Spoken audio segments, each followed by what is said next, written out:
말씀을 함께 봅니다. 베드로전서 3장 13절에서 15절. 또 너희가 열심으로 선을 행하면 누가 너희를 해하리요. 그러나 의를 위하여 고난을 받으면 복 있는 자니 그들이 두려워하는 것을 두려워하지 말며 근심하지 말고 너희 마음에 그리스도를 주로 삼아 거룩하게 하고 너희 속에 있는 소망에 관한 이유를 묻는 자에게는 대답할 것을 항상 준비하되 온유와 두려움으로 하고. 아멘. 그 말씀 안으로 18번째 시간입니다. 소제목은 의를 위한 고난의 길 세 번째. 의를 위한 고난의 길 세 번째. 주일 이어서 계속 의를 위한 고난의 길, 이런 소제목으로 함께 은혜를 나누고자 합니다. 믿음으로 걸어가는 때에 우리에게 놓여 있는 것 중에 하나가 뭐냐 하면 고난이라는 거예요. 근데 참 하나님은 하나님이 세우고 부른 사람들에게 모두에게 허용한 것이 있다는 거예요. 허용한 게. 그게 뭐냐 하면 고난이라는 거예요. 근데 그 고난이 왜 오냐라고 봤더니 믿음 때문에 오더라는 거예요. 그러면 고난을 가져다 주는 존재가 있다는 거죠. 예.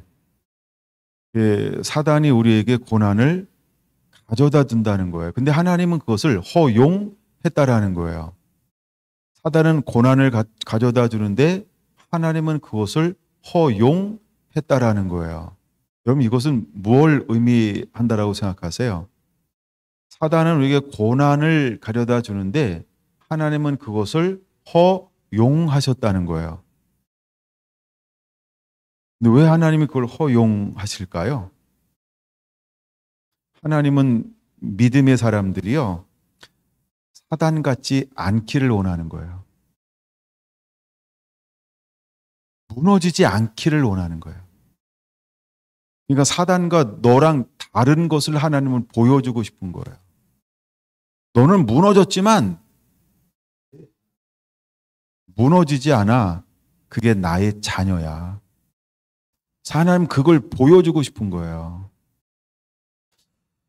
하나님은 그래서 고난을 우리에게 허용하시는 거예요. 근데 고난을 허용할 때 히브리서의 말씀드렸죠? 고난받을 즈음에 또한 피할 길을 내사 너희가 감당치 못할 시험당함을 허용하지 않아요. 우리가 피할 길을 내시는 거예요. 감당치 못할 그것을 허용하지 않는다는 거예요. 예. 그러니까 우리가 교만도 이길 수 있다는 거예요. 욕심도 이길 수 있다는 거예요. 그렇죠? 당 짓는 것도 이길 수 있고요. 자기 사랑도 이길 수 있다는 거예요. 예. 넌 그걸 못해. 이게 아니고요. 이길 수 있다. 이런 걸 우리가 깨달아야 돼요. 제가 히브리서 5장을 읽다가 제일 깜짝 놀란 건 그거예요. 8절이요. 예.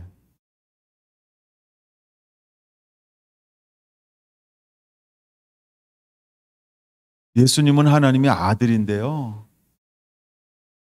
하나님은 그 아들 되시는 예수님에게 고난을 허용했다는 거예요.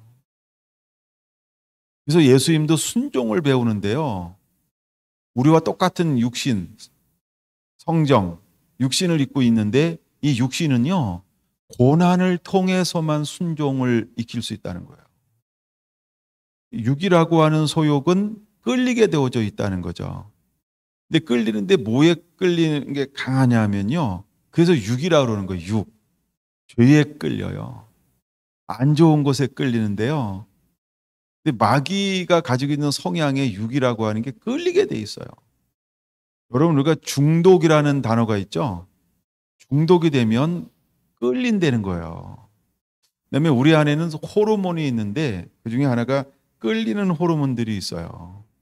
어느 순간이 지나면 그 호르몬이 나를 그냥 감각을 무디게 만들어서 그냥 그대로 그걸 상태를 유지하게 만들어요. 고통도 그렇죠. 게임도 그래요. 공부도 그래요. 노는 것도 그러고요. 일하는 것도 그러고요. 노래하는 것도 그렇고, 예, 밥 먹는 것도. 그러니까 이 끌리는 그런 호르몬이 우리 안에 있어요. 호르몬이. 내가 뭘 즐기는 건요. 나 이제 그만할 거야, 안 할 거야 이러잖아요. 근데 내 몸에서는 뭐예요? 너 그거 해야지 하는 이 호르몬이 계속 분비가 됐다가 끊어버리면 호르몬이 나와. 난 안 하고 싶은데. 그거까지도 다스렸을 때 그게 끊어져요. 그래서 우리는 그런 끌림이 있다는 거예요. 예. 그러면 우리가 영적으로 하나님 앞에 온전히 하나님 앞에 끌리기 위해서 우리가 쉼 없이 해야 될 게 뭘까요? 그래서 하나님에게 고난을 허용하는 거예요. 고난을 허용하는데, 그러면 하나님 앞에 온전히 끌리기 위해서 우리 안에 어떤 변화가 일어나야 할까요?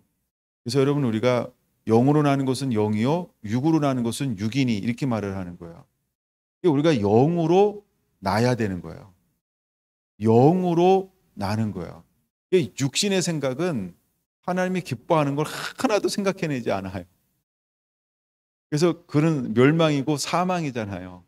영의 생각은 평안과 영원한 생명이지만, 그러니까 육이 죽고 영이 우리 안에 살아나야 돼요. 이걸 우리는 거듭남이라고 표현하는 거죠. 이걸 우리는 이제 거듭남, 우리가 하나님의 사람으로 칭의를 받는데 거룩한 사람이다.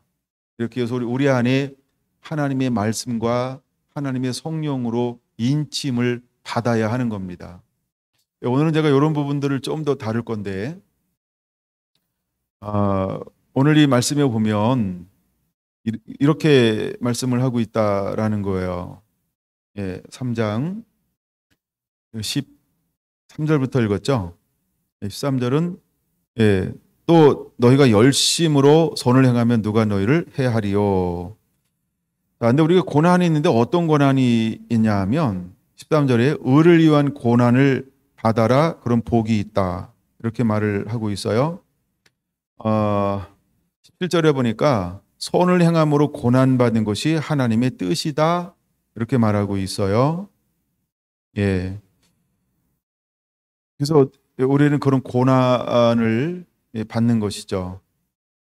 그 다음에 우리가 어떤 고난의 길이 있냐면, 나중에 이거 볼 건데, 나중에 볼까? 지금 잠깐 먼저 볼게요. 4장 13절. 그리스도의 고난에 참여하는 것으로 즐거워하라. 이래서 여러분, 우리가 고난이 오는데 그리스도의 고난에 참여하는 고난이 있어요. 우리가 믿음 때문에, 예수님의 이름 때문에. 그 다음에 14절에 보면 그리스도의 이름으로 받는 고난이 있어요. 그 다음에 14절에 보면 그리스도인으로 고난에 참여하는 것이 있어요. 그걸 거치고 나면 우리는 뭐가 될 수 있냐 하면 5장 1절에 말하는 것처럼 그때부터는 그리스도의 고난의 증인이 될 수 있어요. 이 그리스도의 고난의 증인이 되어지면 하나님이 우리를 어디로 인도할까요? 나타날 영광에 참여할 자니라 하면서 10절에 그걸 다시 말씀하고 있죠. 5장 10절. 모든 은혜의 하나님 곧 그리스도 안에서 너희를 부르사 자기의 영원한 영광에 들어가게 하신 이가 잠깐 고난을 당한 너희를 친히 온전하게 하며 굳건하게 하시며 강하게 하며 터를 견고하게 하시리라. 이렇게 말씀을 하고 있어요. 그러므로 나중에 그리스도의 고난에 먼저 우리가 참여해야 합니다. 우리가 그리스도의 고난에 먼저 참여해야 합니다. 13절, 4장 13절. 두 번째는 그의 이름으로 말미암아 치욕을 받는 게 고난이죠. 우리가 그리스도의 고난에 참여하잖아요. 이것이 내 것이 됐을 때 그 다음 단계는 그리스도 이름 때문에 끊임없이 조롱과 멸시와 계속 좁은 길을 걸어가요. 그것을 걸어가고 나면 우리가 그리스도의 세 번째 참여할 수 있는 게, 너는 그전에 그리스도인으로, 너는 나의 거듭난 사람으로 칭의를 받은 사람으로 계속해서 그리스도인으로 고난을 받아라. 예, 그러면 하나님 앞에 영광을 돌리는, 약간 그 뒤에 것 나중에 생략하고 앞에 것만 봐도 이것이 이제 우리가 연단 맞는 단계라고 하는 것들이 있다는 거예요. 그걸 통해서 하나님은 우리에게 뭘 하려고 하는 것이냐. 오늘은 이 부분을 다시 한번 볼 건데 3장 14절 15절 14절은 3장 14절은 뭐라고 말하고 있어요? 야, 너 의를 위하여 고난을 받아. 그럼 복 있는 거야. 여러분, 의는 예수님이 의죠. 말씀이 의죠. 하나님의 뜻이 의죠. 그러니까 예수님 때문에, 말씀 때문에, 복음 때문에 고난 받아라 이렇게 말하고 있다는 거예요. 그러면 하나님께서 우리에게 복 있는 자니, 이걸 내가 은총이라고 지난 시간에 말씀드렸는데, 하나님께서 우리에게 놀라운 은총, 은혜를 부어주게 될 거라는 거죠. 예, 그럼 그들이 두려워하는 것을 두려워하지 말며 근심하지 말라라고 그랬어요. 여러분, 그들은 뭘 두려워하나요? 예, 그들은 두려워하는 게 뭐예요? 예, 그들이 두려워하는 거, 그곳에 우리가 동요하지 말아라, 흔들지 말아라 라고 말씀을 하는 거죠. 근데 그들이 두려워하는 게 뭐라 그랬어요? 말씀 안 드렸나요? 했나요? 죽음이요. 예, 그렇죠. 예, 그들은 죽음을 두려워해요. 근데 두 번째도 말씀드렸나요? 예? 의식주. 그건 가르쳐 줬구나. 성경도 다 찾아봤나요? 안 찾아봤어요? 네네. 예, 근데 그런 거 좀 이따가 가르쳐 드릴 거예요. 예. 하여간, 여러분, 우리가 두려워하는 건요, 실제로 내가 이 땅에 더 살고 싶은 거예요. 죽음에 대한 실제 두려움이 있어요. 죽음에 대한 두려움들이 우리 안에 얼마나 많은지 몰라요. 근데 여기서 첫 번째 봤을 때, 이들에게 그들이 두려워하는 것을 두려워하지 말며 근심하지 말고라고 할 때, 그 시대적 상황과 그 시대는 과연 첫 번째로 어떤 걸 의미하느냐라고 봤을 때, 이건 학자들의 견해인데 한번 들어는 보세요. 간단하게만 제가 얘기할 거예요. 그걸 뭘 두려워하냐? 황제 숭배 사상을 두려워한다. 배교하는 거죠. 두 번째는 이교 우상 숭배를 두려워한다. 이렇게 나가요. 예, 그 다음에 그래서 그들은 황제를 하게 하고 황제를 숭배하게 하고 이교 우상 숭배를 강요하고 압력을 당하는 것을 두려워한다. 정말 주석다운 주석을 쓴 거죠. 예. 근데 오늘날 우리도 실제로 공권력이라고 하는 게 이런 걸 가지고 우리에게 다가올 수 있어요. 실제로 이런 걸 공권력에 강요하고 압력을 가하는 거죠. 그리고 차별을 두고 뭐 불이익을 계속해서 준다고 생각할 때 몇 명이나 버틸까요? 그래서 공권력이 무서운 거예요. 권력이라고 하는 건 공권력이거든요. 그런 면에서 무서운 거죠. 예, 그래서 하여간 정책을 잘못하면 그냥 법이요 그러면 그때부터 끝나는 거 아니에요? 그렇죠? 예, 지금 우리가 행정명령이라고 하는 걸 통해서 얼마나 변화들이 막 일어나요. 근데 그거를 우리가 이제 그 변화에 능동적으로 따르지 않으면, 그렇죠? 어마어마한 폭탄 세금들이 막 벌금들이 나오기 시작하잖아요. 그러니까 그게 강요와 압박과 압력이라고 하는 거죠. 이런 것들이 이제 실제로 보여지는 거예요. 근데 그 내면 속에는 무엇이 깔려 있냐는 거예요. 그것도 여러분 우리가 견딜 수 있겠냐라고 하는 거죠. 우리가 하나 한번 생각해 본다고 한다면, 광야 40년 동안 이스라엘 백성들이 광야를 거니면서 결국 그들이 왜 원망하고 불평하고 시험하고 그랬을까요? 왜 하나님을 10번이나 하나님을 향해서 원망을 했을까요? 그렇죠? 우리가 죽을 데가 없어서 광야로 내보내서 우리를 죽이려고 하느냐. 죽음의 문제라는 거예요. 그러니까 살고 싶다는 거예요. 살고 싶다는 거예요. 살고 싶다라고 하는 거예요. 살고 싶은 거. 여기서 이런 개죽음을 당하냐. 우리를 죽일 데가 없어서 광야로 내보내서 여기서 죽느냐. 먹을 것이 없어서, 그 다음에 마실 것이 없어서, 그 다음에 쫓아오는 로마 그 강한 그 전차 군대를 통하여서 앞에는 홍해가 있고, 여기에 대한 이 두려움들이 결국 그들은 살고 싶다는 거죠. 이런 식으로 죽는 것은 너무나 무의미한 죽음인데 우리를 이렇게 죽이려고 여기까지 왔느냐, 이런 거에 대한 두려움이 있었고요.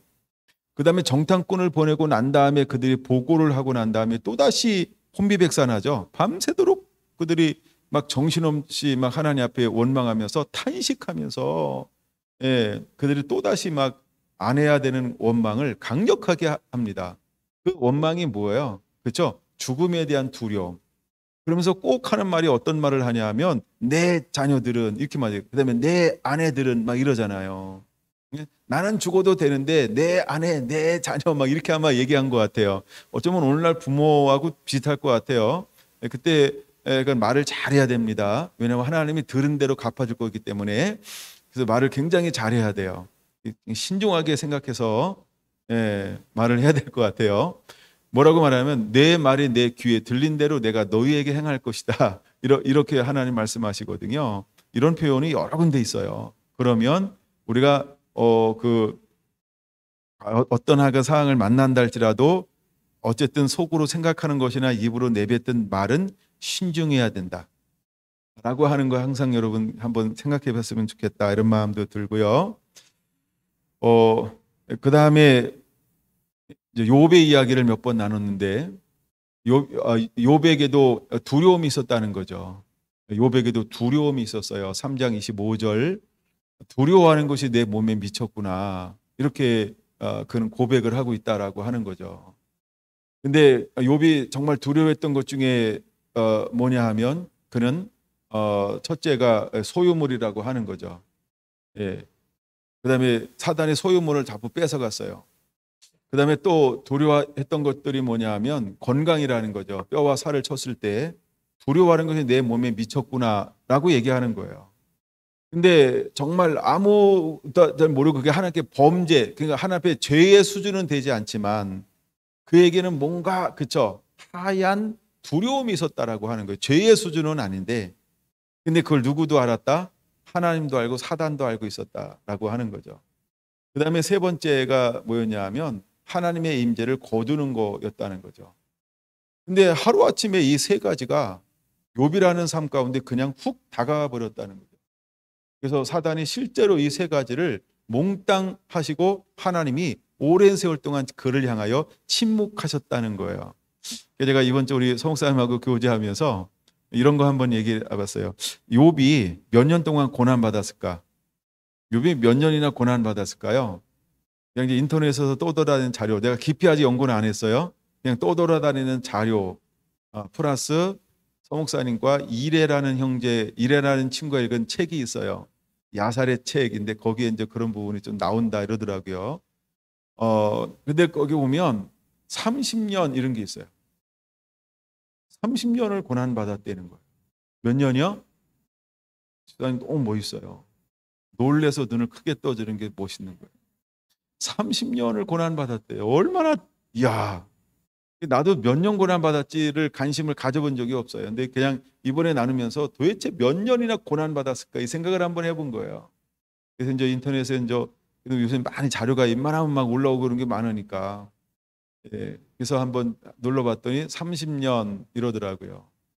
그 이제 42장에 보면 욥이 몇 년 더 살게 되냐 하면 140년을 더 살아요. 그럼 도대체 몇 년 140년을 더 살아요. 축복받은 그 삶을.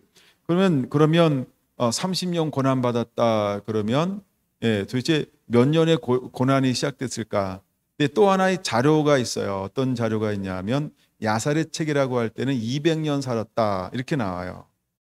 이제 유대 랍비들의 어떤 내려오는 전승을 모아놓은 책, 뭐 이런 책일 가능성이 있는데 제가 정확하게 모르겠는데 하여간 뭐 그런 이야기도 있고 그래 두 가지 설이 있어서 근데 그럼 200년 살았다 이런 얘기도 있고 또 하나는 240년 살았다 이런 두 가지 설이 있어요.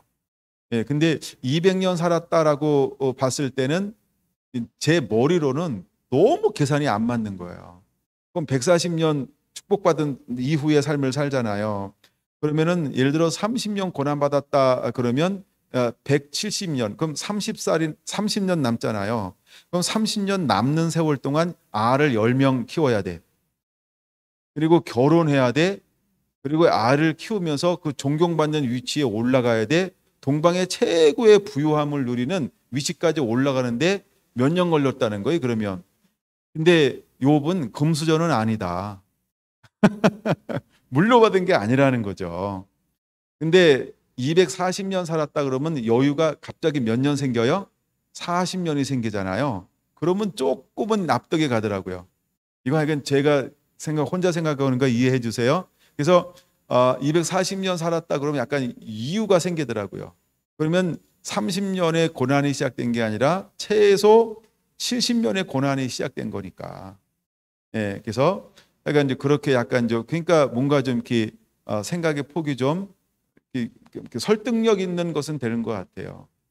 근데 하여간 제가 찾아낸 자료 중에 하나는 30년 동안 고난을 받았다라는 거예요. 대단하죠? 하나님이 그를 다스리는데 30년 동안이나 고난을 다뤘다라고 하는 거죠. 하나님이 아브라함을 우리가 불렀다라고 했을 때 성경에 나타나는 것만 딱 따지면은 75세에 이제 딱 도착하잖아요. 그리고 그가 이삭을 주는데 25년 걸려요. 그리고 이삭을 들어라라고 할 때 10대 후반에 드리죠. 예, 그러면 도대체 몇 년 동안 하나님이 그를 또 여러 가지로 다뤄 보시는 걸까요?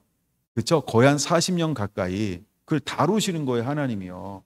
그렇다라고 한다면 욥의 고난이 수개월일까 정말 수십 년, 30년일까라고 할 때 30년의 가능성도 없지 않아 있다라는 생각을 혼자 하는 거예요. 이건 이해해 주셔야 돼요. 혼자 하는 거예요. 내가 다 찾아보지 못해가지고. 그 다음에 모세라고 하는 한 사람을 하나님께서 40년 하고 40년 쓰잖아요. 그렇죠? 예, 그럴 때 하나님의 모세를 고난의 길을 건넌 미디안은 고난이잖아요. 연단이고. 근데 하나님 몇 년 동안 때를 40년이라는 걸 딱 이렇게 정해져 버린다라고 하는 거죠. 그다음에 모세 이전에 야곱의 아들 중에 한 명을 꿈을 주고 난 다음에 팔려고 하게 만들어요. 요셉의 요셉. 근데 요셉이 보통 17살에 팔려간다 그러면 감옥에 가고 종살이하고 보디발에서 감옥에 갔는 시간을 보통 13년 이렇게 보는 견해가 있어요. 그러면 13년 동안 하나님 그를 하시고 난 다음에 3세가 되어서 그를 세우는 거예요. 근데 세웠다고 끝나는 것 아니죠. 그거는 어떤 시즌을 먼저 보내야 될까요? 풍년이라는 7년의 시즌을 보내요. 그리고 반드시 8년째는 뭐가 와야 그가 생명을 부지할 수 있는 거예요? 그때부터 가뭄이 와야 생명을 부지하는 거예요. 그러니까 우리는 감옥에 있는 연도, 그다음에 그 총리가 되는 30살로만 계산하면 안 돼요. 연단이라고 하는 걸. 그래서 단순히 13년이 아니고요. 거기다가 몇 년을 최소한 더 플러스해야 될까요? 7년에서 8년이요. 그래서 첫 번째 흉년이 반드시 8년째 와야 돼. 그리고 9년째도 흉년이 반드시 와야 돼. 그리고 10년째요. 반드시 흉년이 와야 돼요. 그러면 그때부터 사람들이 뭐라고 그럴까요? 그렇죠? 요셉을 요셉다운 건의가 완벽하게 세워지는 거죠. 그럼 요셉이 굴러온 돌인데 그 위치에 딱 섰을 때 뭐 하는 사람들이 계속해서 이걸 숨죽이고 있었을까? 의미하는 사람들 있을까요? 없을까요? 무지 많지. 근데 의미하는 모든 사람들을 이걸 전부 무너뜨려 버려야 되잖아요. 예, 이런 것까지 다 하면 하나님이 그를 우리는 들어 쓰는 것만 생각하고 올라가면 성공이다, 완성됐다, 끝 이렇게 생각해. 아니에요. 이걸 유지하는 건 더 힘든 거예요. 타압을 유지하는 건요. 그렇죠? 근데 그게 전부 연단이라는 거죠. 시 없이 연단하는 거예요. 보세요, 여러분. 다니엘이라는 사람이 그렇게 올라가고 67년 정도 그 탑에 있었어요. 근데도 그에게 어떤 시험이 와요? 그렇죠? 6장이요. 다니엘서 6장 어떤 시험이 와요? 그렇죠? 예. 사람들이 그 가장 탑 클래스 3명인데 그 2명이 꿍짝꿍짝해서 이 사람 치자. 이야, 어떻게 그런 걸 만들어요, 거기서. 예? 그렇죠? 같은 탑이잖아. 그러면은 다니엘 때문에 탑 그냥 유지하면 굉장히 좋을 것 같은데 뭘 더 헤쳐먹으려고 그러는지 참 욕심이 끝이 없어요. 예. 그게 사단이 하는 일들이에요, 배후에서.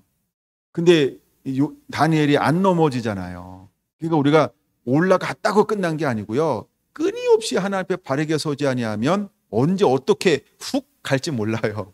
이게 계속 연단이라는 거죠. 고난이라고 하는 거죠. 그런 측면 한번 우리가 생각해 봐야 한다라는 것입니다. 그래서 의를 위하여 고난받는 것은 축복이라고 하는 거예요. 예수님도 하여간 고난을 받으셨잖아요. 우리가 가장 넌센스 같은 것 중에 하나가 뭐냐면요.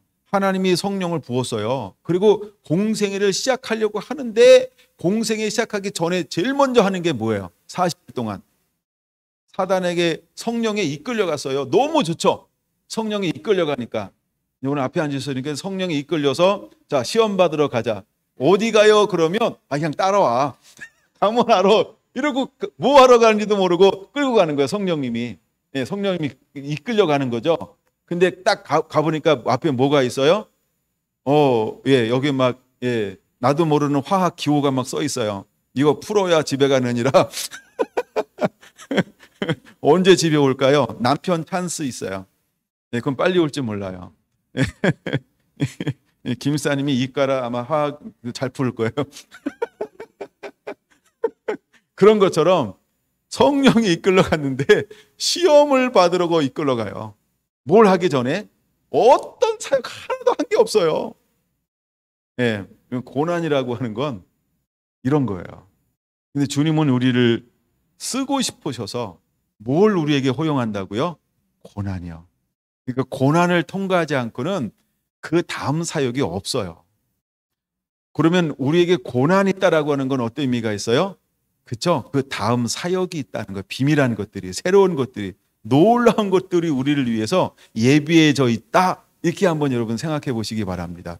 그래서 고난이 내게 유익이라고 하는 거. 예, 그래서 여러분 고난이 왔을 때 무조건 짜증만 내지 말고 잠잠히 주여 하고 이렇게. 그다음에 전화 찬스 있잖아요.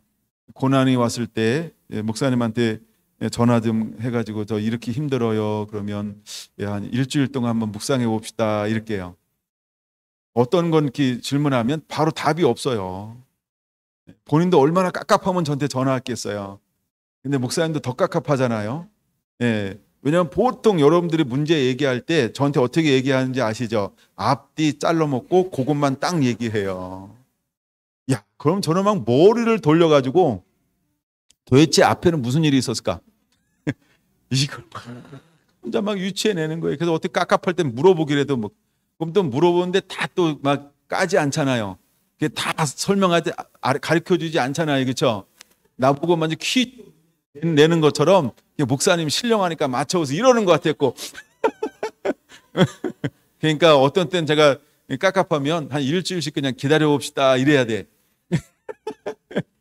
그리고 시간 지나고 전화하잖아요. 본인이 답을 찾아내. 본인이 길을 찾아내요, 방법을.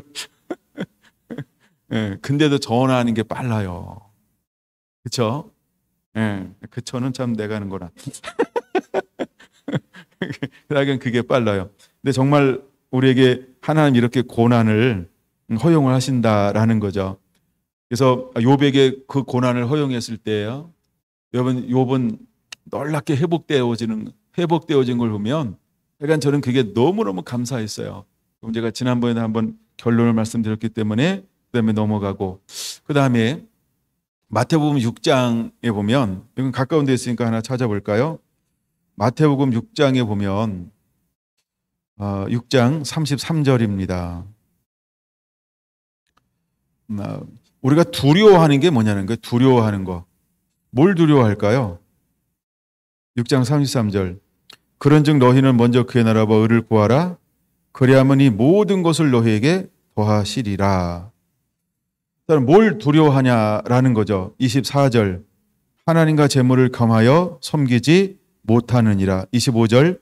그러므로 내가 너희에게 이르노니 목숨을 위하여 무엇을 먹을까 무엇을 마실까 몸을 위하여 무엇을 입을까 염려하지 말라.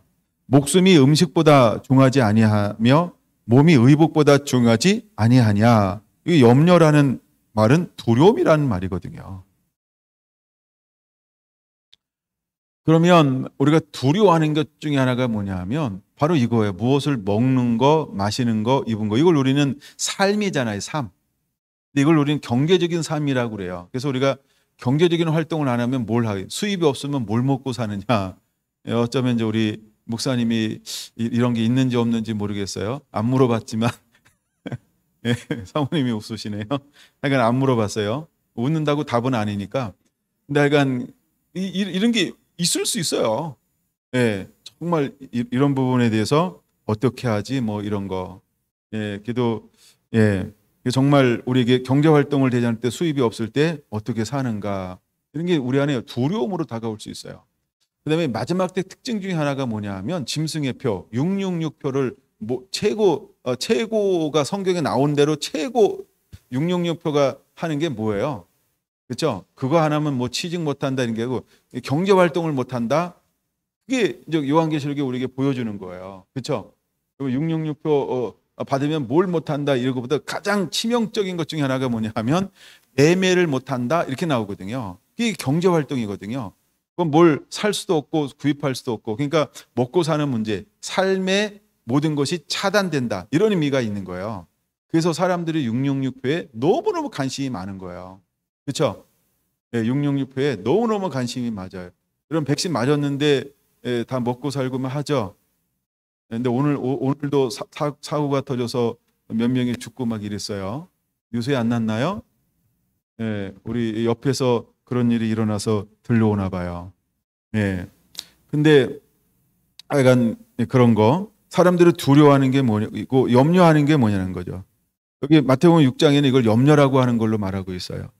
여러분은 뭘 염려합니까? 뭘 두려워하나요? 우리에게 있는 두려움, 우리에게 있는 근심, 우리 안에 있는 염려는 여러분 과연 뭘까요? 네, 여기 보면 34절에 보면 뭐라고 말하고 있어요? 그러므로 내일 일을 위하여 염려하지 말라. 내일 일은 내일 염려할 것이요 한날의 괴로움은 그날의 족하니라. 할렐루야.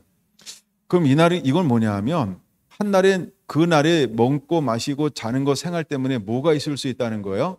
괴로움은 있을 수 있다. 그럼 괴로움은 다른 말로 뭐예요? 고난이라는 거죠. 예, 우리에게 고난이 있다는 거예요. 실제로 사도 바울이 복음 때문에 뭘도 당했어요? 굶는 거, 그렇죠? 그런 건 모르시나요? 예, 토 끼는 거, 매 맞는 거, 뭐 여러 가지가 있어요. 그 중에 하나가 뭐냐 하면 먹는 문제예요.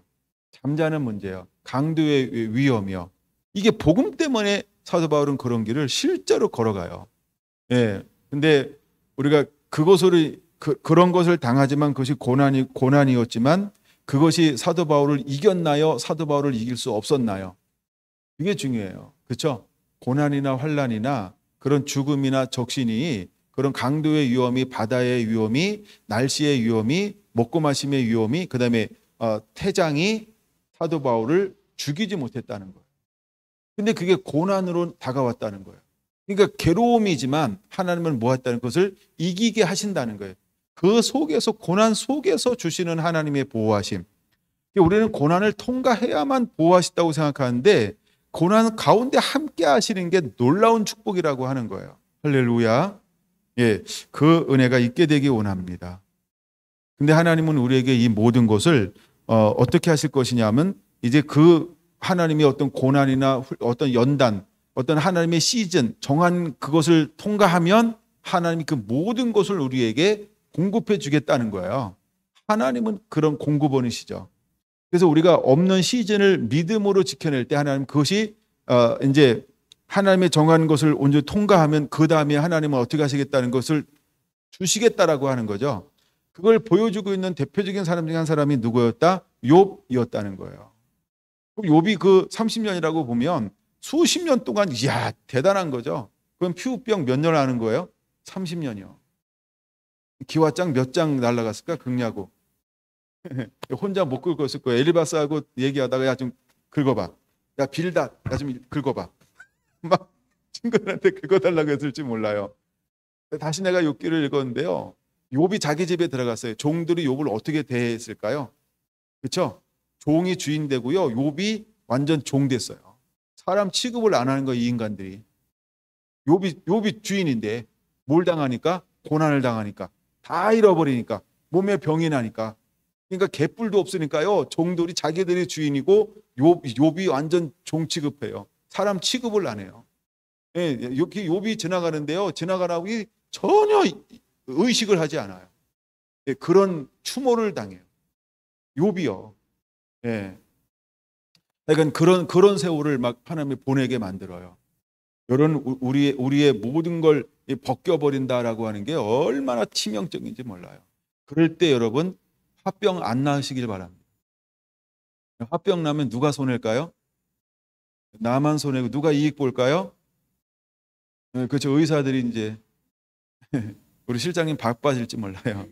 사람들 막 밀려가지고 왜 와서 화병 나서요 막 여러분 그런 거 만나면 화병 나지 마세요. 예, 그러면 안 돼요. 그럼 우리가 해가 뭐 여러분 염려하지 않게 되시기를 바랍니다. 아, 염려라고 하는 건 뭐냐하면 그런 일을 만날 때 야, 누가 너의 주인이냐 그걸 분명하게 보여주는 거예요. 예수님이 내 삶의 주인이면 염려하지 않아요. 근데 내가 내 삶의 주인이면 염려하는 거예요. 그 염려는 내가 주인이라는 것을 표방하는 거예요. 예. 여러분들이 그런 두려움에서 이기는 자가 되시길 바랍니다. 마태복음을 폈죠? 13장으로 한번 보겠습니다. 마태복음 13장에 보면 저 씨앗 뿌리는 비유가 나오는데 22절 한 절 먼저 볼까요? 22절에 보면 가시떨기에 뿌리었다는 것은 말씀을 들으나 세상의 염려와 두 번째는 재물의 유혹에 말씀이 막혀 결실하지 못하는 자요. 이렇게 나오고 있어요. 여러분 우리가 무엇을 두려워해야 할까? 왜 결실을 못하는 거예요? 여기는 두 가지인데 전체는 세 가지라 그랬어요. 첫째는 세상의 염려, 두 번째는 재물의 유혹, 셋째는 욕심들. 여러 가지 욕심들 이거는 이제 그래서 여러 가지 욕심들 때문에 결실하지 못해요. 세상의 염려 때문에 결실하지 못해요. 재물의 유혹 때문에 결실하지 못해요. 그럼 이거는 뭐 하는 걸까요? 결국 두려움 때문에 뭘 하지 못한다? 결실하지 못한다라고 하는 거예요. 여러분 우리가 고난을 통해서 하나님 우리에게 없애버리기 원하는 부분들이 있다고 한다면 바로 이런 것들을 하나님은 벗어버리기를 하나님은 원하신다라고 하는 거예요. 마태복음 19장도 있는데 이거는 마가복음으로 좀 보고 싶어요. 마가복음 10장이요. 마가복음 10장을 보는데요. 17절부터 이 31절인데요. 한 부자 청년이 예수님께 나와서 어떻게 해야 영생을 얻으리까 하면서 17절 뭐라고 말하고 있냐면 내가 무엇을 하여야 영생을 얻으리까 이렇게 물어봐요. 그랬더니 22절 그 사람은 재물이 오늘은 재물을 많은 고로 이렇게 말을 해요. 재물이 많은데 그 말씀으로 인하여 그는 어떤 걸 취하게 되나요? 슬픈 기색, 두 번째는 근심, 슬퍼하고 근심하더라는 거예요. 뭐 때문에 슬퍼하고 근심해요? 부자라서요.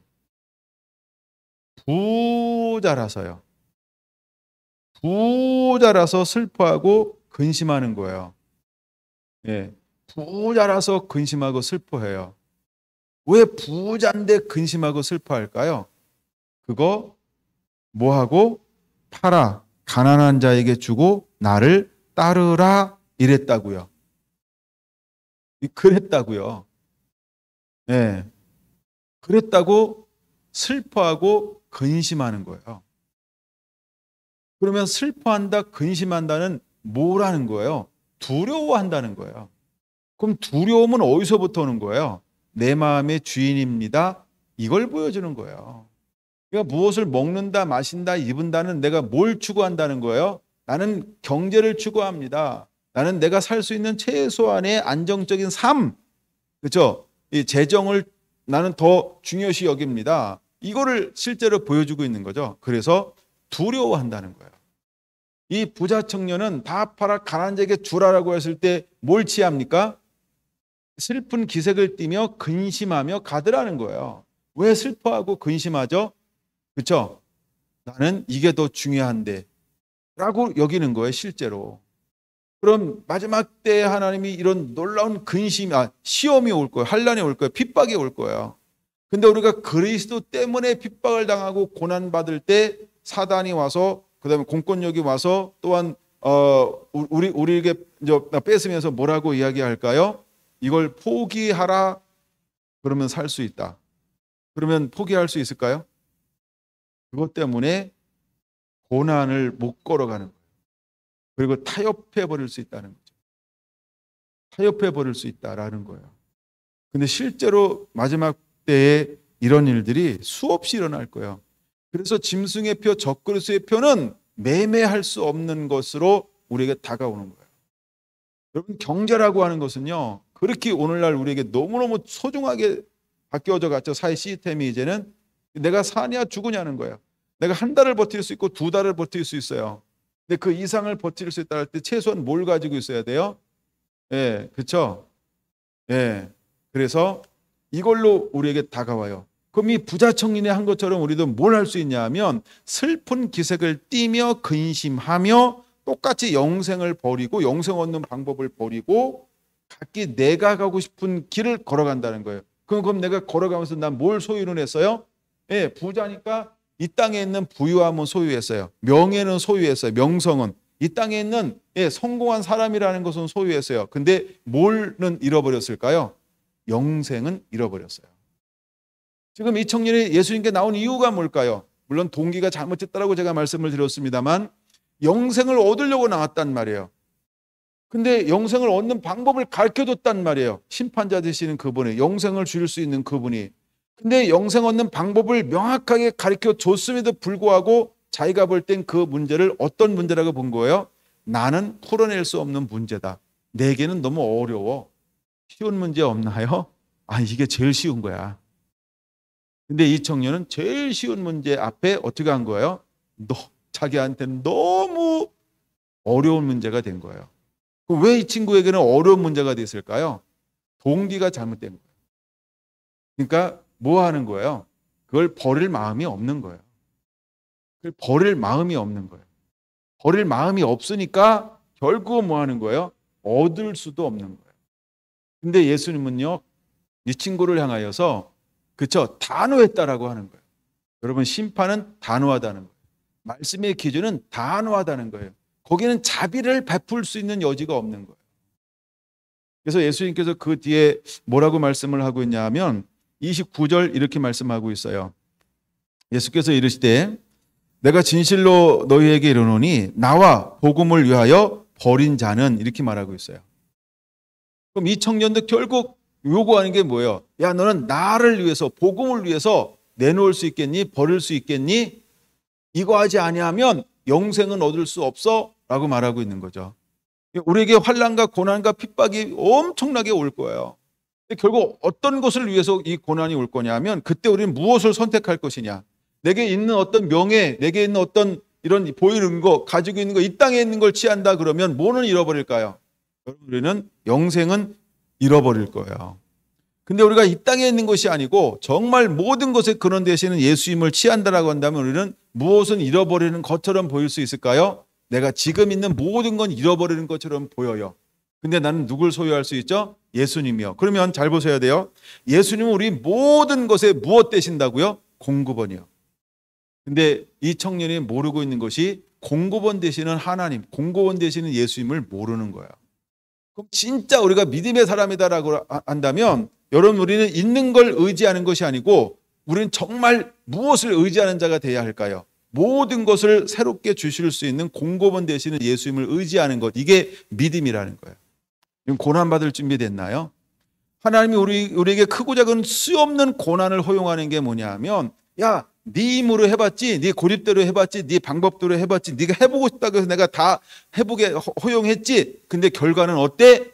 그쵸? 전부 실패라는 거예요. 근데 복음을 위해서 나를 포기하고 나를 내려놓고 그래 한번 하나님께 맡기면 어떻게 되는가 한번 보자. 그리고 주님이 원하는 걸 결단할 때마다 어떤 열매가 맺혀졌을까요? 결과는 어떤 결과가 왔을까요? 그쵸? 내가 운행하고 내가 하려고 하는 것보다 이때는 모든 것이 되더라는 거죠. 그쵸? 여러분, 사르딱 가부의 그 통에 가루가 떨어지지 않는 축복은요, 나를 100년도 살게 만들 수 있는 기적이라고 하는 걸 믿습니까? 그렇죠? 여러분, 우리가 10평이라는 창고에 가득 채워놔야 오늘을 먹고 사는 게 아니에요. 그렇죠? 내가 지금 먹고 싶을 때 한 움큼 가루를 꺼내놔서 반죽으로 해가지고 그 먹어서 내 배가 태워지면 오늘 하루를 살 수 있는 거예요. 근데 하나님은 우리에게 뭘 공급해 줄 수 있는 분이냐면요, 매일매일 살 수 있는 그 한 움큼의 양식을 내 안에 공급해 주시는 분이라는 거예요. 근데 이 청년은 뭘 가지고 있는 거예요? 매일매일이 아니고 너무나 많은 것을 가지고 있기 때문에 이거를 의지하지 않으면 내가 내일 어떻게 살 수 있지? 내 생각으로 뭐 하는 거예요? 염려, 근심. 이거를 없다고 생각하니까 뭘로 훅 다가와 버렸어요? 두려움이요. 믿음이라고 하는 게 뭐냐 하면 내가 10년 만년 살 것처럼 쌓아놓는 것이 아니고 그냥 오늘을 먹을 수 있으면 그것으로 여러분 우리는 그렇죠? 감사할 수 있는 거, 이 믿음이 우리 안에 있어야 돼요. 근데 만약에 오늘을 굶게 만들었다 그러면 야, 너 뭐야 양 줄여도 살 들 바리잖아. 오늘은 금식이야. 이래가지고 하나님이 저를 더 굶길 수도 있어요. 예, 앞으로도 한 3kg를 더 빼야 되는데 예, 열심히 빼야 돼. 근데 그래서 이제 백신 맞았기 때문에 좀 절제를 조금 하고는 있어요. 그래도 유지하고 있어요. 일정 제가 원하는 목표치를 유지하기 위해서 내가 원하는 목표치를 유지를 못할 것 같잖아요. 스스로 절제를 해요. 장로님 먹는 걸 절제하는 게 참 힘드네요. 먹는 재미가 있거든요. 밤에 먹는 간식 굉장히 맛있잖아요. 그 맛을 모르는 분들 너무 많죠. 불쌍해요. 간식의 맛은 너무 달콤한 거예요. 예. 근데 하여간 몸무게를 딱 달아보고 그렇다 그러면요. 하여간 나가. 그 하여간 돌고래도 와야 돼요. 그 목표치를 스스로 채우려고 막 노력을 하는 거죠. 스스로 절제가 되는 거예요. 하고 싶어서 되니까 너무 그게 재밌는 거예요. 예. 하고 싶어서 막 하니까. 만약에 사랑하는 아내가 강제로 막 이렇게 하고 막 이렇게 하고 막 이렇게 하고 막 했다고 생각하면 왼수지 그렇죠? 근데 막 하고 싶은. 그러니까 얼마나 행복한지 몰라요. 다이어트 하는 게. 그러니까 그 다이어트를 막 너무 행복해요. 행복하니까 절제도 하고 막 이래요. 요즘에 이제 제가 막 밤에도 먹고 막 이래요. 근데도 아무 말 안 하는 게 얼마나 행복한지 진작 뺄 걸 이랬어요. 하여간 막 근데도 하여간 계속 조절이 잘 되고 있어요.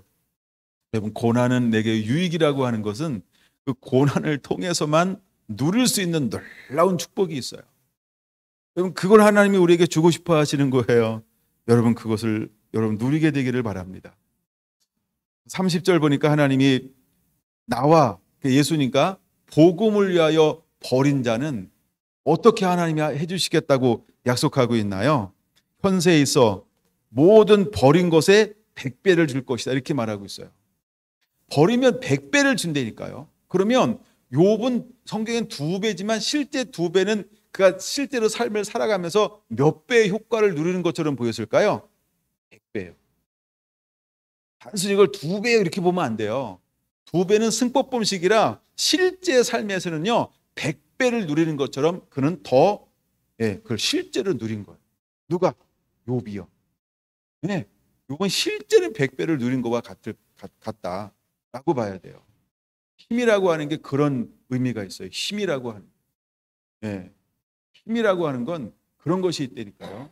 여러분 우리가 만약에 1억 가지고 뭘 한다 그러는데 근데 1억이 아니고 만약에 이게 100배다 그러면 1억의 100배는 얼마예요? 100억이에요? 그렇죠? 그럼 100억으로 할 수 있는 건 얼마나 2배만 할 수 있을까요? 어마인 걸 합니다. 그렇죠? 그다음에 1억 가지고 하는 걸 2억이 있잖아요. 1억 가지고 할 수 없는 거 2억 가지고 하잖아요. 실제로 막 1억 가지고는 꿈도 못 꾸는 걸로 2억은요. 꿈을 막 꿔요. 그리고 웬만한 건 그냥 다 힘도 안 들이고 해버려요. 그게 2배라고 하는 엄청난 축복이에요. 하나님께서 우리가 이 모든 것을 의지했을 때 하나님은 우리를 100배나 받게 하고 이렇게 말을 했어요. 모든 복음을 위해서 버린 건 100배를 받게 한다는 거예요. 믿으시기 바랍니다. 그리고 우리는 누려야 합니다. 그 다음에 더 중요한 게 있어요. 박해를 겸하여 받고 이렇게 했어요. 그러면은 그 세 친구들이 뭐 했을까? 얼마나 배 아파했을까? 그렇죠? 세 친구들이. 근데 또 하나 이제 이거 성경에 안 나오는 얘기인데요. 세 친구에게 욥은 쌩깠을까 나누어 줬을까? 같이 부유하는 법을 누리게 했을까? 혼자 부유함을 누렸을까? 30년 동안 괴롭혔거든 와서. 30년 고난받았다고 한다면 어떻게 했을까요? 욥의 성품상 함께하는. 나도 잘 되는데 남도 잘 되게 하는 삶을 살았을 것이다. 이게 충분히 가능한 게 이 말씀이에요. 이게 충분히 가능해요. 근데 박해를 겸하여 받는 거예요. 그러면 그 이후에 욥은 뭐가 없었을까요? 아니, 똑같이 욥에게 박해가 있는 거예요. 박해가 있는 거예요. 박해가. 근데 그 박해 속에서도 욥은 하나님의 놀라운 축복을 누리는 거죠. 그 다음에 더 중요한 거는 영생을 얻지 못할 자가 아무도 없다는 거죠. 그래서 우리가 예수님을 위해서 심는 거, 복음을 위해서 심는 거, 그거는 영생을 취하는 방법이에요. 우리가 복음을 위한 고난, 우리가 의를 하는 영생을 소유하는 길이라는 거예요. 그래서 여러분, 이것이 의의 고난이다, 믿음 때문에 오는 것이다, 그러면 그냥 그거를 거부하지 말고요, 뛰어드세요. 그 영생을 잃어버리지 않습니다. 그 영생을 잃어버리지 않아요. 왜냐하면 주님께서 여기 분명히 약속했어요. 내세에 영생을 받지 못할 자가 없느니라. 저를 보지 말고 이때 말씀을 딱 보셔야 돼요. 말씀을 붙잡으세요.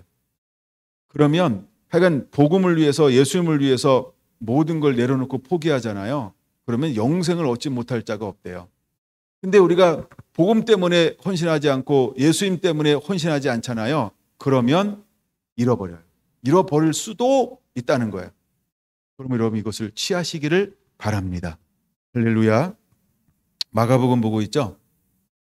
자, 여기서 이제 뭘 하나 봐야 되는데, 우리가 두려워한다, 무서워한다 라고 했을 때, 창세기 19장을 한번 보겠습니다. 창세기 19장. 소돔과 고모라의 이야기입니다. 이 땅을 멸하러 왔어요. 12절. 12절. 14절 봅니다. 14절. 자, 롯이 나가서 그 딸들과 결혼할 사이들에게 말하여 이르기를 여호와께서 이 성을 멸하실 터이니 너희는 일어나 이곳에서 떠나라 하되 그의 사이들은 농담으로 여겼더라. 그 사이들은 이거에 대해서 어떻게 여기고 있다고요? 농담으로 여기는 거예요. 사위는 누구랑 교제하는 사람들이에요? 자기 딸하고 교제하는 사람들이에요. 그럼 저 사위라고 그랬으니까 결혼했을까요? 안 했을까요? 근데 이들은 농담으로 여기더라 라고 하는 거예요. 근데 그 딸들은요, 저 아버지의 말에, 아버지의 권위 앞에 순종하고 있죠. 똑같은 상황을 딱 만났어요. 13절. 그들에 대하여 부르짖음이 여호와 앞에 크므로 여호와께서 이곳을 멸하시려고 우리를 보내셨나니 우리가 멸하리라. 근데 왜 사이가 등장하냐 하면 12절 때문에 그래요. 그 사람들이 롯에게 이르되 이 위에 내게 속한 자가 또 있느냐? 내 사이나 자녀나 성중에 내 속한 자들을 다 성 밖으로 이끌어 내라. 그 사람들은 두 천사를 말하는데 하나에 보낸 사람. 근데 그게 뭐라고 묻냐면, 야, 내게 속한 자가 또 있느냐? 이렇게 물었어요. 그러니까 제일 먼저 생각해낸 사람이 누구였어요? 네, 우리의 사위들이 있습니다. 그 사위들을 있어요. 야, 그럼 사위들에게 가서 이야기해. 이제 하나님이 이 땅이 범죄해서 멸하려고 천사를 보냈어. 그래서 이 땅은 멸망할 거야. 우리하고 곧 떠나자라고 하는 메시지를 증거했단 말이에요. 그랬더니 사위들은 뭘로 여겼더라? 농담으로 여겼더라. 여러분, 사위 속에는 뭐가 없는 거예요? 빛이 없어요. 복음이 하나도 없어요. 말씀이 없어요. 사위들은 회개할 수 있는 여지, 틈이 없어요. 선한 마음이 하나도 없는 거예요. 어떠한 빛을 비춰도 그 빛이 튕겨나와요. 우리가 CR도 안 맥힌다 이런 거 있죠? 이 사회들은요, 너무너무나 그 세상을 사랑해서 욥의 말이 하나도 먹히지 않아요. 그러니까 복음이 하나도 먹히지 않아요. 완전히 무슨 밭일까요? 그렇죠? 돌짝밭이 아니에요? 길가밭처럼 완전히 굳어버렸어요. 그래서 사단이 전부 뺏어가는 거. 왜? 받을 수가 없기 때문이에요. 그래서 오히려 이것을 뭘로 여기더라? 농담으로 여기더라. 농담으로 여기더라는 거예요. 근데 이 사유에게 어떤 기회가 주어졌어요? 구원받을 수 있는 기회가 주어졌어요. 구원받을 수 있는 기회가 주었어요. 그래서 그 사유들에게 무엇이 선포됐어요? 우리가 복음이라고 봅시다. 구원받을 수 있는 기회. 복음이, 진리가 생명의 빛이 비춰졌어요. 근데 도리어 이 사회들은 어떻게 여기더라고요? 농담으로요. 그럼 여러분, 우리 주변에 그런 사람이 있을까요? 없을까요? 혹시 우리 중에 그런 사람이 있을까요? 없을까요? 근데 하나님은 그럼에도 불구하고 어떤 사람들을 부르나요? 네게 속한 자가 있느냐? 그걸 부를 거라는 거예요. 야, 네가 끌어안고 기도하고 있는 사람이 있어? 야, 네가 포기하지 않고 그 영혼이 구원받기를 원해서 지금도 씨름하고 있는 사람이 있니? 그에게 가서 다시 한번 복음을 전해라. 기회를 주어라. 소식을 알려라. 속한 자가 있느냐? 하나님이 우리에게도 물으실 거라는 것입니다. 근데 여러분, 이 딸들하고 살면서 욥이 욥이래. 이 롯이 이 롯의 사위임에도 불구하고 롯에게 있는 딸들에게 있는 무엇이 그 사람들에게 침투하지 못했어요? 복음의 능력이. 그래서 결국 그들은 농담으로 여겼더라 이렇게 말하고 있어요.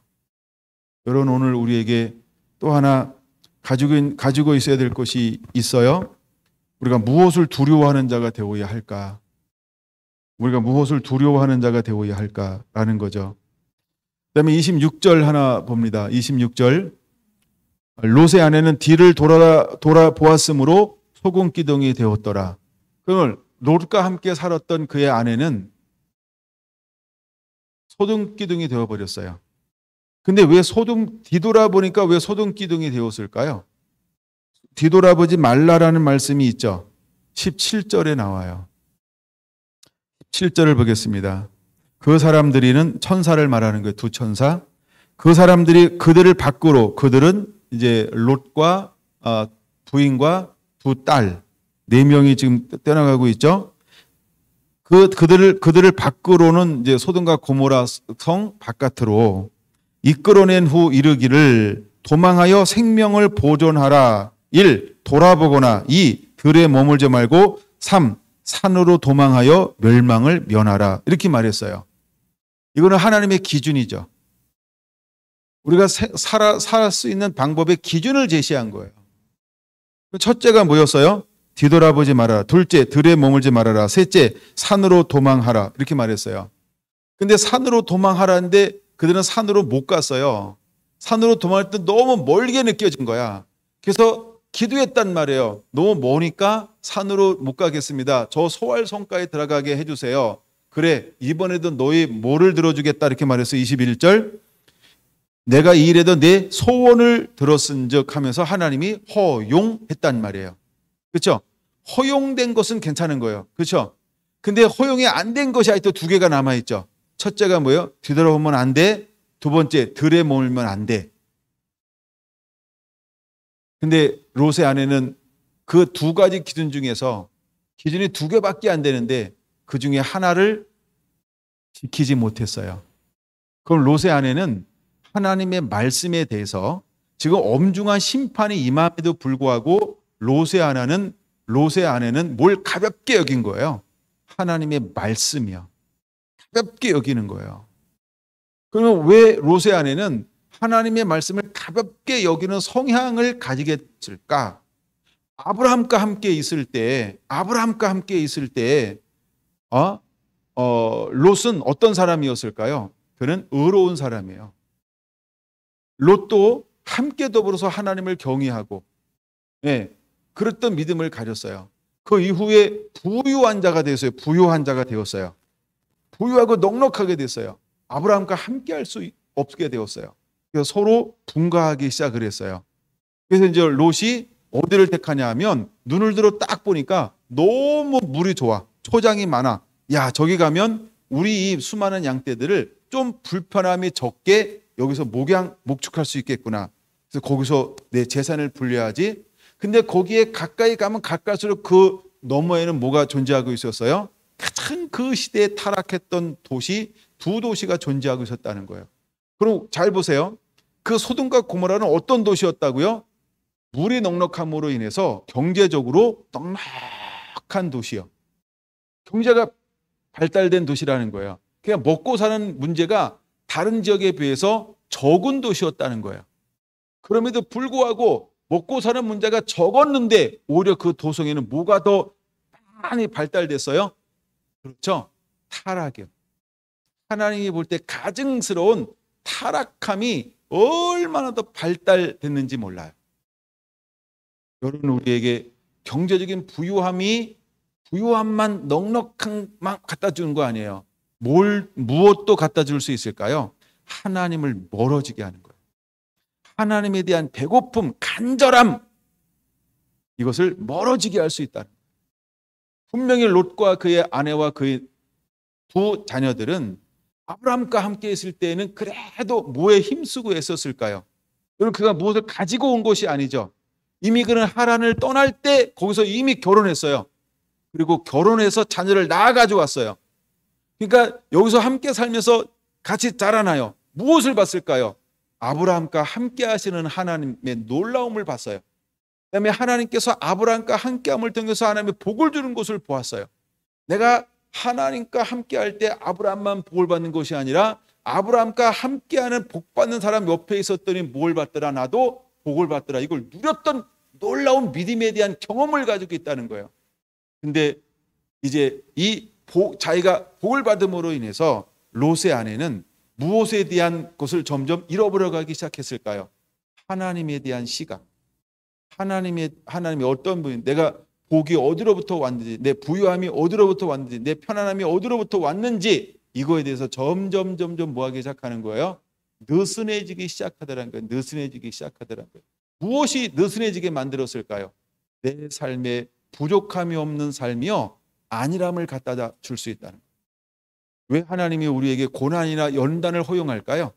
너 안일하면 안 된다. 깨어 있으라니까. 깨어 있으라니까. 깨어 있어야 된다는 거예요. 깨어 있지 아니하면, 왜 12 제자 중에서 가롯이라는 유다에게 사단이 들어갈까? 예수님과 함께 있으면서 얼마나 많은 부유함과 넉넉함을 누렸는지 몰라요. 그는 돈깨를 맡은 자라 그랬어요. 돈깨를 맡을 정도로 예수님의 사역에는 뭐가 필요했어요? 누군가 전문적으로 관리하는 사람이 필요할 정도로 예수님의 사역에는, 그렇죠? 이 입출금이 그렇게 많았다라고 하는 거예요. 그리고 두 번째, 예수님의 사역 가운데 이것을 조금씩 빼가도, 그렇죠? 빼갈 수 있는 여유가 있을 정도로 무엇이 많았다? 예수님 사역 가운데 이 입출금이 많았다라고 하는 거예요. 근데 그 곶감을 빼먹는 걸 통해서 무엇이 생겼다? 욕심이 생겼다라고 하는 거예요. 예수님을 팔아버리는 그 돈이 그에게는 얼마나 큰 값어치를 할 수 있을까? 사단은요, 우리의 그 안일함 가운데 그것을 타고 들어올 수 있다라고 하는 거예요. 여러분, 우리가 두려워할 자를 두려워하지 않을 때 우리 안에 감각이 무뎌질 수 있다는 걸 깨달아야 돼요. 이 롯의 아내가 왜 뒤돌아봤을까? 제가 많은 옛날에 그 설교를 찾아봤을 때 많은 분들이 하는 이야기 중에 하나가 뭐냐면, 세상에 대한 미련함, 즉 그 자기 땅에 살고 있는 그 재산에 대한 그 미련, 이 미련, 그 마음을 못 버렸다라고 하는 거예요. 그 넉넉함, 그 부유함, 그 재물, 그것을, 미련함을 버리지 못했다라고 그런 표현들을 많이 하는 걸 읽어본 것 같아요.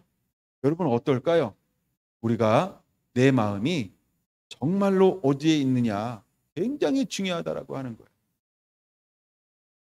여러분, 우리가 부자 청년이 무엇 때문에 돌아간다고요? 부유하기 때문에 슬픈 기색을 띠며 근심하며 돌아가는 거예요. 그러면 롯의 아내는 무엇 때문에 뒤돌아봤을까요?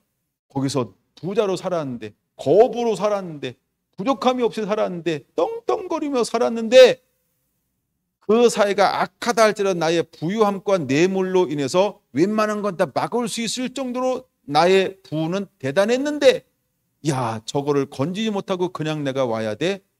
아쉬워. 여러분, 우리가 무엇을 바라보고 가느냐, 굉장히 중요합니다. 제가 우리가 이제 건축을 하고 하면서 이제 장로님과 우리 권사님들하고 했던 이야기가 있어요.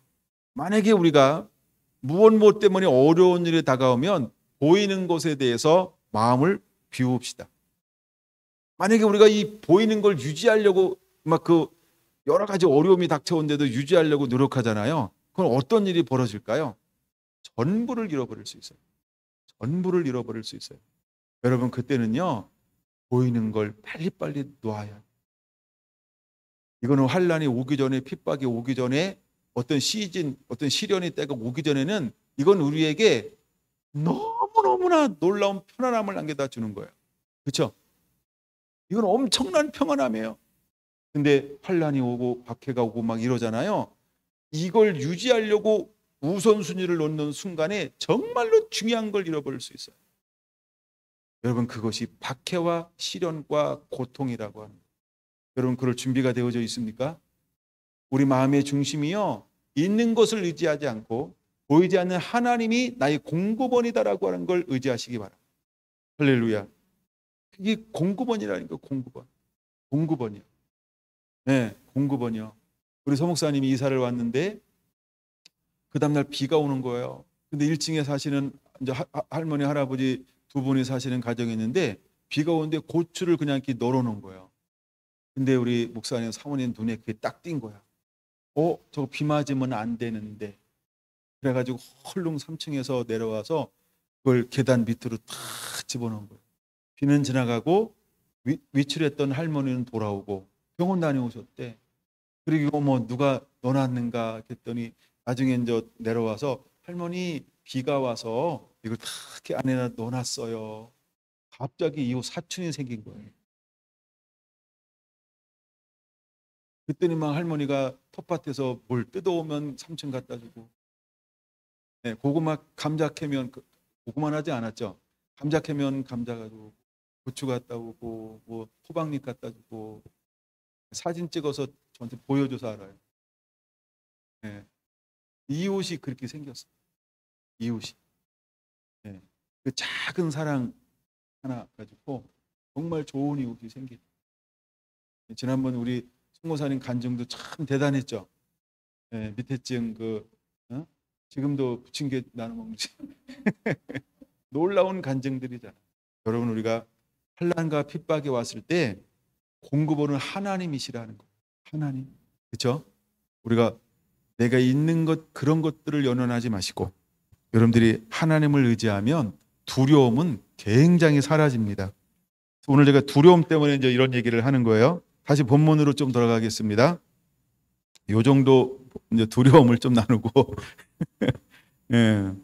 그러니까 그들이 두려워하는 것들을 두려워하지 말아라. 무엇을 먹을까 마실까 입을까, 이런 죽음에 대한 거, 의식주에 관한 거, 어떤 삶의 문제에 관한 거, 건강에 관한 거, 이런 것들을 두려워하지 않게 되길 바랍니다. 그러니까 건강에 대해서 한번 이렇게 묵상을 하다가 간단한 거 하나만 더 소개할게요. 출애굽기 15장에 보면 하나님께서 율법과 규례와 법도를 지키면서 지켜 행하면 어떠한 질병도 허용하지 않겠다 하면서 여호와 뭐죠? 치유, 니시인가? 라파. 감사합니다. 예.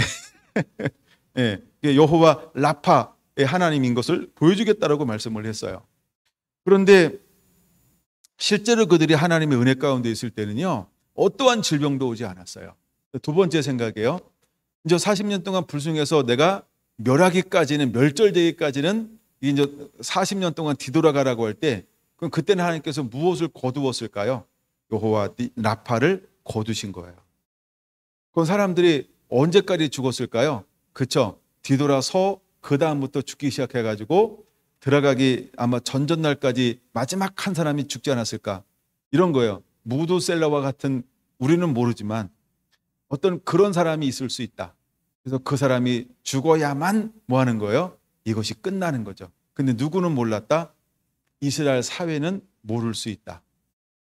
근데 그들이 어떻게 죽었을까요? 자연사한 사람도 있지만 대부분은 그렇죠. 아마 병이 들어서 죽을 확률도 굉장히 높아요. 물론 자연사할 수도 있어요. 근데 병이 들어서 죽는 거예요. 하나님께서 언약을 어겼을 때 무엇을 풀어놓아요? 난 너에게 라파다 이랬는데 하나님이 갑자기 라파를 거두었어요. 근데 누구에게는 여전히 라파가 작동하고 있을까요? 20세 미만으로 계수한 사람 만입니다. 예.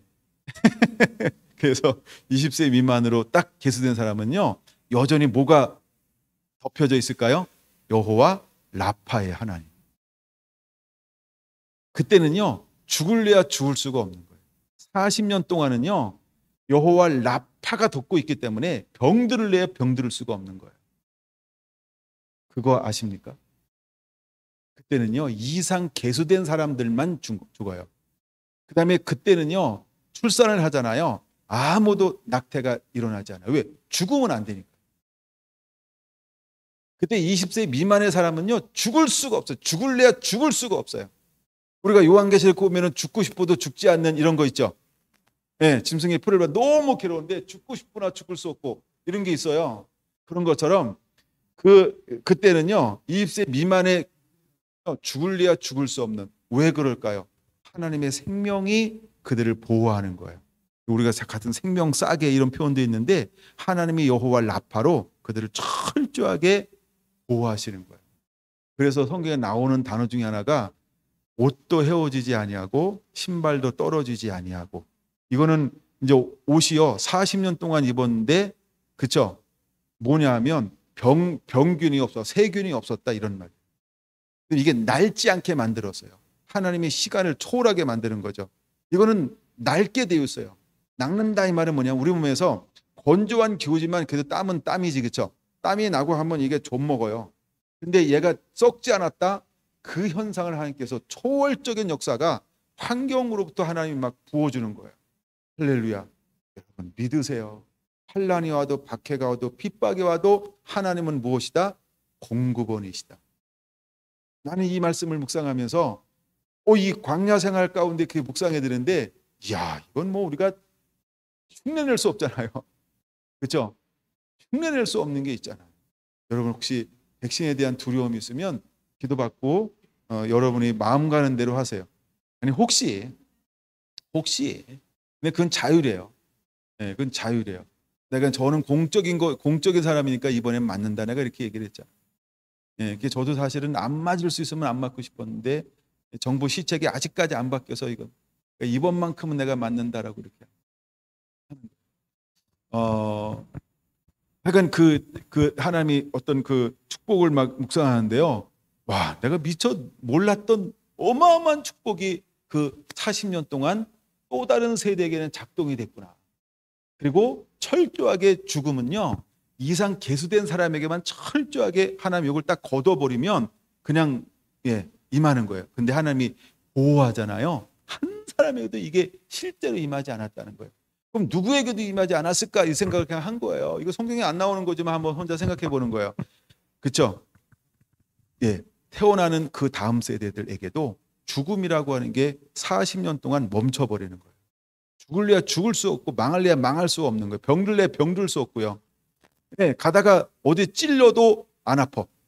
살갗이 더 아파. 더 이렇게 이 가시를 막 이겨버려. 혹시 가시에 찔렸다 그러잖아요.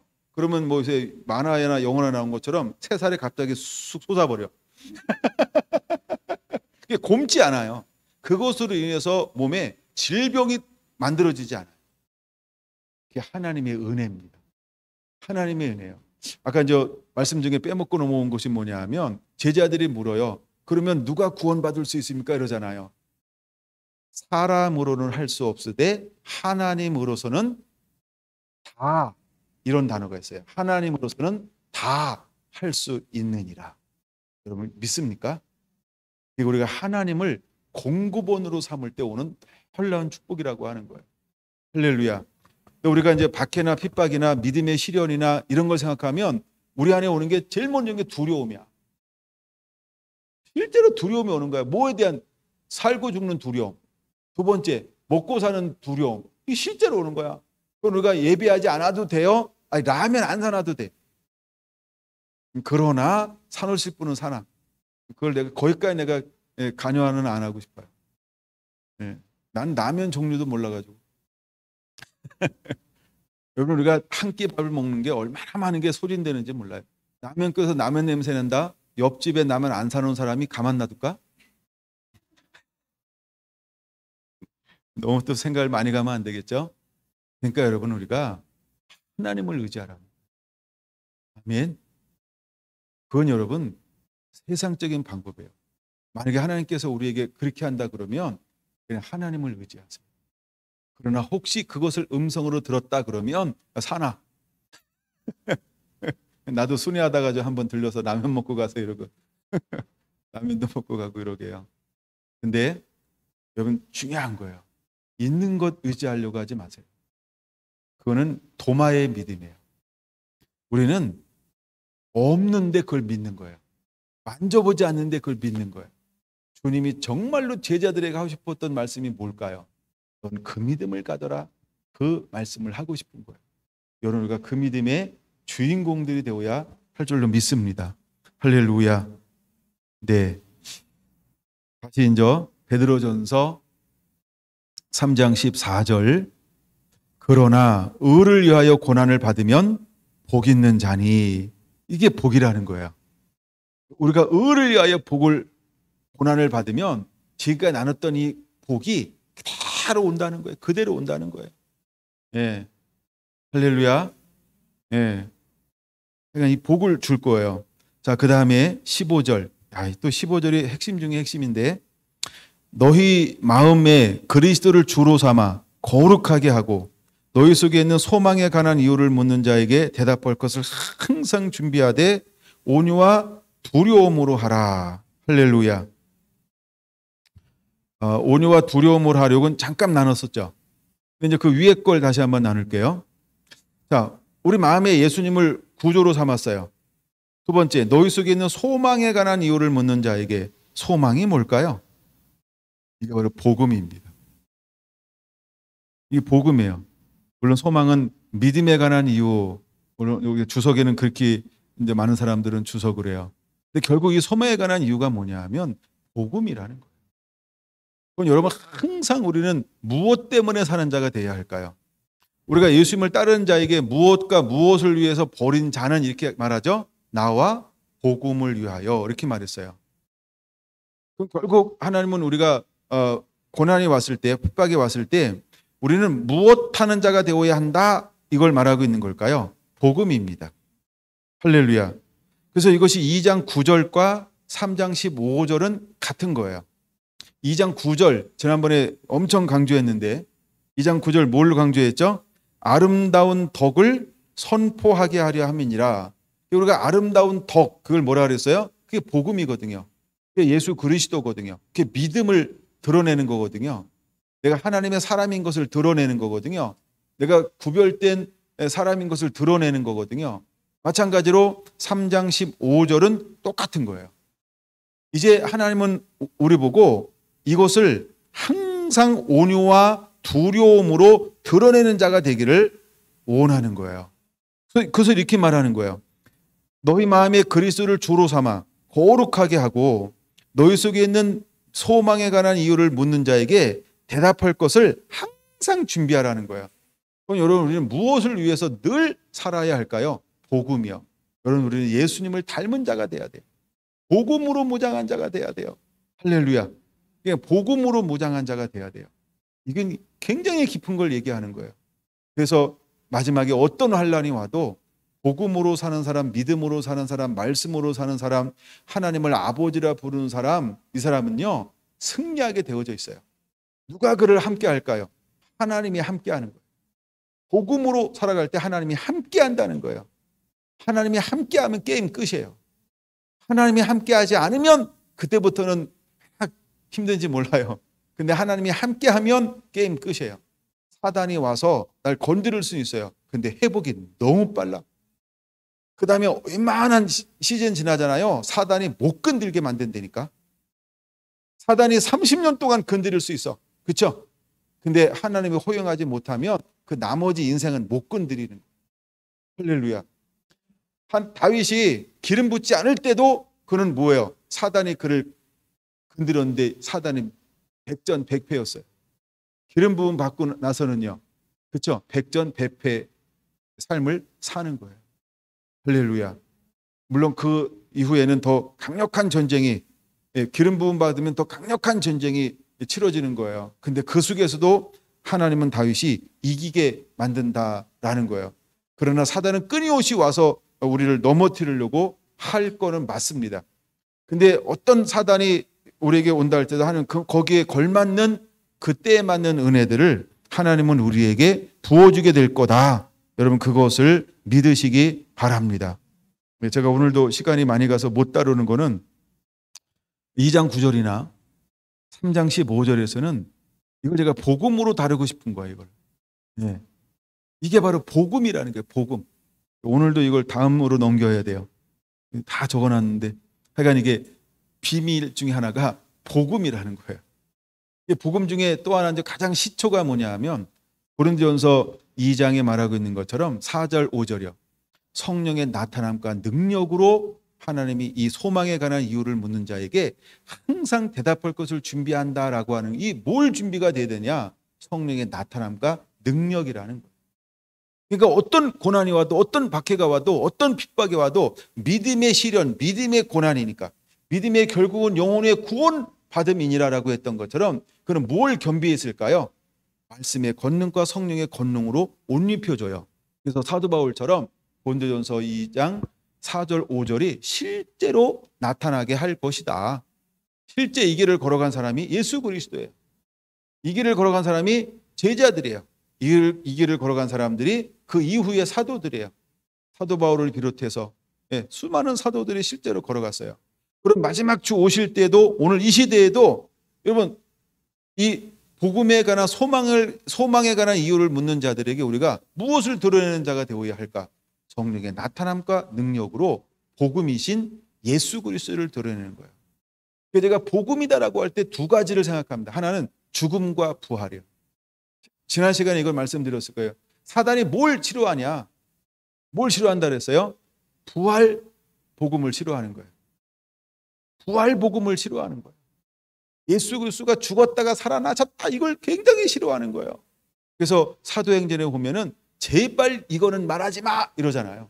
그 시대의 대회장들이 그 시대의 종교권을 가지고 있는 이 위식하는 사람들은요 그걸 제일 두려워하는 거예요. 뭘 두려워한다고요? 예수님이 죽음을 이기고 부활하셨다. 그래서 최고의 복음 중에 하나는 뭐냐 하면 십자가라는 거예요. 십자가. 이걸 여기 목사님은 십자가 복음 이렇게 말하는 거예요. 여러분 십자가는 대단한 복음이고 능력이라고 하는 겁니다. 그러므로 우리는 죽음과 부활, 여러분 이것이 복음의 비밀이라는 거예요. 우리가 복음 그럴 때 그 복음의 강력한 게 뭐냐 하면 죽음과 부활이라. 그러면 복음 자체가 죽음과 부활이에요. 근데 여러분 우리가 죽음을 두려워한다? 그럼 뭘 믿지 않는다는 거예요? 부활을 믿지 않는다와 이 똑같은 거예요. 근데 정말 우리가 복음의 사람이다 그러면 그렇죠? 강하고 담대해요. 왜? 우리는 죽어도 뭐가 있으니까? 부활의 놀라운 소망이 있으니까. 할렐루야. 그러면 복음으로 우리가 무장하는 자가 되어야 할 줄로 믿습니다. 어쨌든 내가 길게 깊이는 다루지 않았지만 핵심은 지금 나눠준 거예요. 여러분 이것을 반드시 붙잡게 되기를 예수님의 이름으로 축원을 드립니다. 기도하겠습니다.